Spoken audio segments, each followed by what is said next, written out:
प्रिय विद्यार्थियों, हिंदी चेतना YouTube channel में आप सभी का हार्दिक स्वागत है।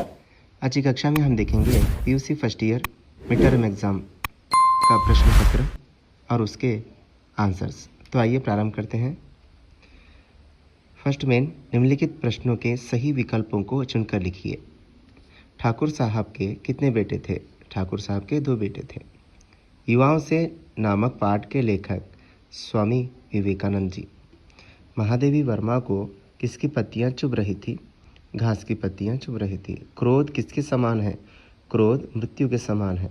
मधुर वचन से क्या मिटता है? जाति। सीता जी का मन कहाँ भया? वन में। नारी के माथे से क्या टपक रहा था? पसीना। कवयित्री को किसने कभी नहीं रुलाया? निराशा। श्मशान किससे बातें कर रहा है? श्मशान पहाड़ से बातें कर रहा है। घर का पुराना नौकर कौन था? घर का पुराना नौकर संतु था। तो बच्चों आगे देखते हैं। कोष्ठक में दिए गए उचित शब्दों से रिक्त स्थान की पूर्ति कीजिए।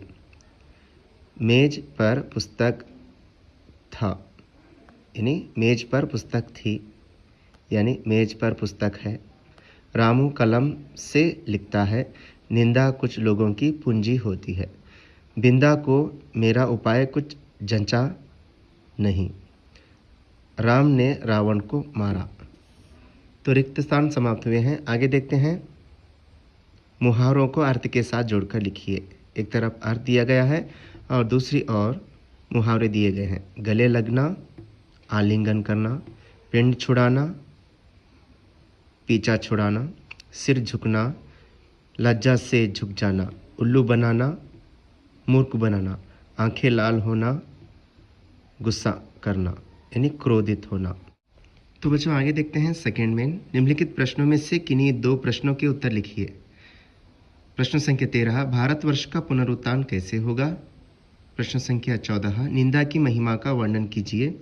महादेवी वर्मा को बिंदा की याद क्यों आ गई? तो इन 3 प्रश्नों में से 2 प्रश्नों के उत्तर लिखना है आपको। तो अगला मेन देखते हैं। निम्नलिखित प्रश्नों में से किन्हीं 2 का संदर्भ स्पष्टीकरण कीजिए। 4 संदर्भ दिए गए हैं, इनमें से सिर्फ 2 संदर्भ के उत्तर लिखना है आपको। थर्ड में, निम्नलिखित प्रश्नों में से किन्हीं 2 का उत्तर लिखिए। यहाँ पे संदर्भ आया है, यहाँ प्रिंटिंग मिस प्रिंटिंग हुआ है। यहाँ पे गलत क्या है लिखा गया है। निम्नलिखित प्रश्नों में से किन्हीं 2 प्रश्नों के उत्तर लिखिए। दया और धर्म के महत्व का वर्णन कीजिए। तुलसीदास की राम भक्ति का वर्णन कीजिए। किन परिस्थितियों में नारी पत्थर तोड़ रही थी? उल्लास कविता का सारांश अपने शब्दों में लिखिए। तो इनमें से सिर्फ 2 प्रश्नों के उत्तर लिखना है। तो बच्चों आगे देखते हैं। संदर्भ दिया गया है।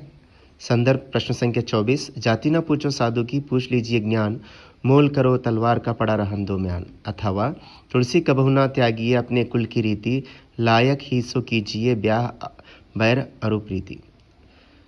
प्रश्न संख्या 25, गुरु हथौड़ा हाथ करती बार बार प्रहार, सामने तरु मालिका अट्टालिका प्रकार। अथवा मैंने सदा किया है सबसे मधुर प्रेम का ही व्यवहार, विनिमय में पाया सदैव ही कोमल अंतस्थल का प्यार। इन 4 संदर्भ में से अब सिर्फ 2 संदर्भ के उत्तर लिखना है। तो आगे देखते हैं। निम्नलिखित प्रश्नों में से किन्हीं 3 प्रश्नों के उत्तर लिखिए। कहानियों से यहाँ पे प्रश्न दिए गए हैं। शराबी को बच्चा कहाँ मिला? वह अपने साथ क्यों लाया? अंततः पहाड़ी ने तरस खाकर श्मशान से क्या कहा? श्मशान ने आह भरकर पहाड़ी से क्या कहा? संतु का परिचय दीजिए। समधी अंदर से थाल में क्या क्या लेकर आए? चम्मच खो जाने पर वीर जी की क्या प्रतिक्रिया हुई? इसमें से सिर्फ आपको 3 प्रश्नों के उत्तर लिखना है। किन्हीं 3 प्रश्नों के उत्तर लिखना है।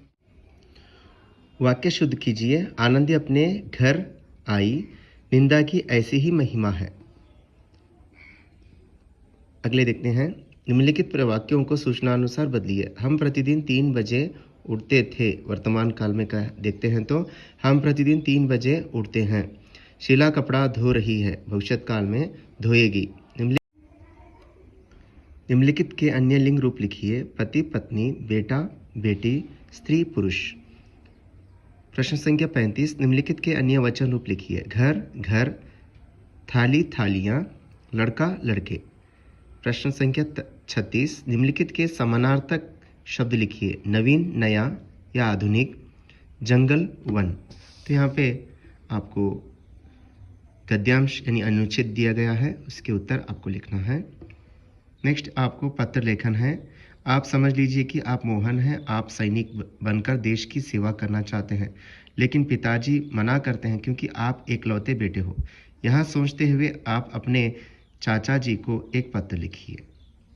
आप मोहन समझकर अपने चाचा जी को पत्र लिखना है। पिताजी यह नहीं चाहते कि आप सैनिक बनकर सैन्य में भर्ती हो क्योंकि एकलौते हैं, तो चाचा जी को राय मांगते हुए आप पत्र लिखना है। अथवा अगर पत्र नहीं लिखना चाहते हैं तो आप 3 विषय दिए गए हैं, 3 विषय पर आप निबंध लेखन लिख सकते हैं। विषय है साहित्य और समाज, दूरदर्शन, पर्यावरण की रक्षा।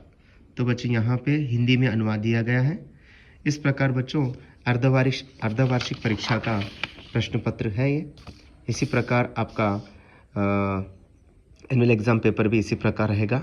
तो बच्चों आज की कक्षा यहीं समाप्त करते हैं। अगली कक्षा में हम फिर से मिलेंगे। धन्यवाद।